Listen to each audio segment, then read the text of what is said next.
ये कंडीशन हम जो है डिस्कस कर रहे थे। उसमें क्या बताया था कि जनाब कि ये वर्ल्ड प्राइस है और यही डोमेस्टिक प्राइस के ऊपर भी है, क्योंकि हमने इंटरनेशनल ट्रेड की इजाज़त दी हुई है।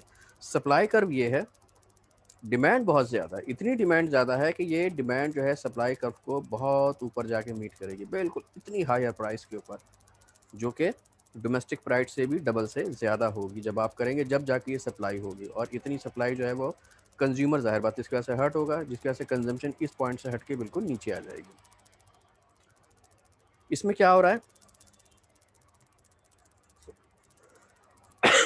कि जनाब ये जो प्राइस है ये डोमेस्टिक सप्लाई है, तो इसका मतलब है इस प्राइस के ऊपर ये जो एरिया है OQS1, this point and PW, ये आपकी डोमेस्टिक सप्लाई है।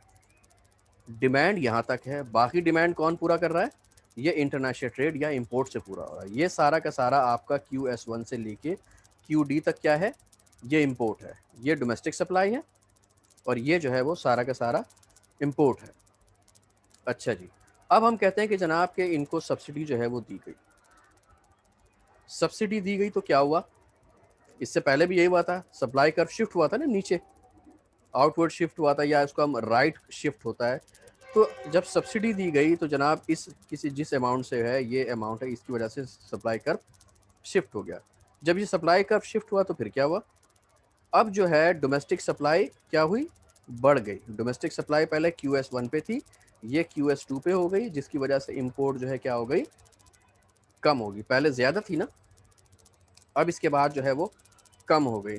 तो अगर इंटरनेशनल ट्रेड मौजूद है और गवर्नमेंट फिर सब्सिडी देती है कि ताकि डोमेस्टिक सप्लाई बढ़े, तो डोमेस्टिक सप्लाई इसकी वजह से बढ़ जाती है और इंपोर्ट जो है वो कम हो जाती है। ठीक है, और प्राइस के ऊपर कोई चेंज नहीं आता, क्योंकि इंटरनेशनल ट्रेड के अलाउ है।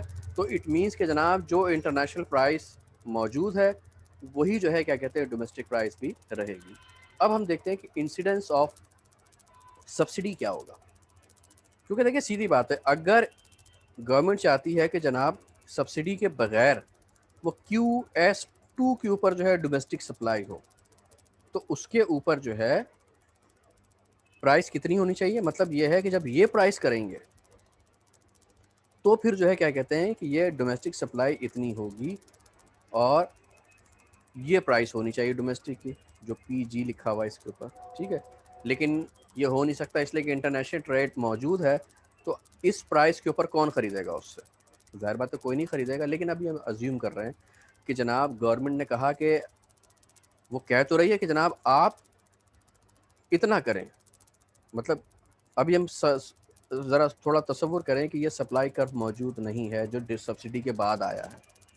गवर्नमेंट कहती है कि नहीं यार आप QS2 पे सप्लाई करें, तो कहते हैं कि ये मुमकिन नहीं है। ये किस वक्त होगा? जब कहेगी कि वो कहेंगे जनाब प्राइस इतनी हो जाएगी। तो वो कह रहा है अच्छा प्राइस इतनी हो जाएगी, तो इसका मतलब ये है कि गवर्नमेंट क्या कहती है कि जनाब कि ये जो अमाउंट है ये हम तुम्हें सब्सिडी दे देते हैं। ये कॉस्ट जो है गवर्नमेंट खुद बर्दाश्त करेगी कि आप इसको प्रोड्यूस करें, इतना आपके ऊपर कॉस्ट आ रही है, लेकिन ये कॉस्ट का ये पोर्शन जो है हम जो है क्या कहते हैं बेयर करेंगे, और ये फार्मर्स को दे दिया जाएगा। तो इस वजह से ये प्राइस जो है वो बढ़ गई। तो ये सारा का सारा किसके पास गया? फार्मर्स के पास गया है। इस सूरत हाल में जब इंटरनेशनल ट्रेड अलाउ होती है, फ्री इंपोर्ट होती है, और आप फिर अगर सब्सिडी देते हैं, तो वो सब्सिडी सिर्फ और सिर्फ ट्रांसफ़र किसके पास होती है? वो सप्लायर के पास होती है, डिमांड वाले के पास नहीं जाती। अच्छा अब मैं बता रहा हूँ इसके ऊपर, डिमांड यहाँ है,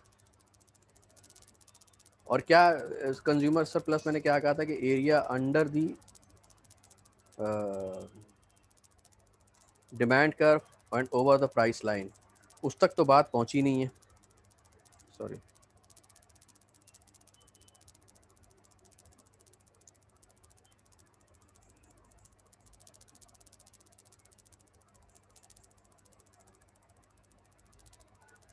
जी, तो उस तक तो बात पहुंची नहीं है। तो जाहिर बात है ये सारा का सारा कहाँ पर जा रहा है?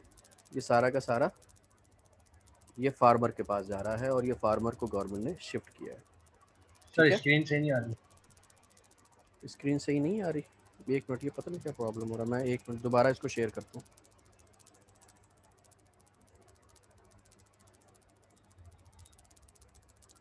अब सही आ रही है? Yes sir. ओके, ठीक है। तो ये मैंने क्या बताया इसके अंदर कि आपको सारा का सारा किसको ट्रांसफ़र हो रहा है? ये फार्मर्स को ट्रांसफ़र हो रहा है।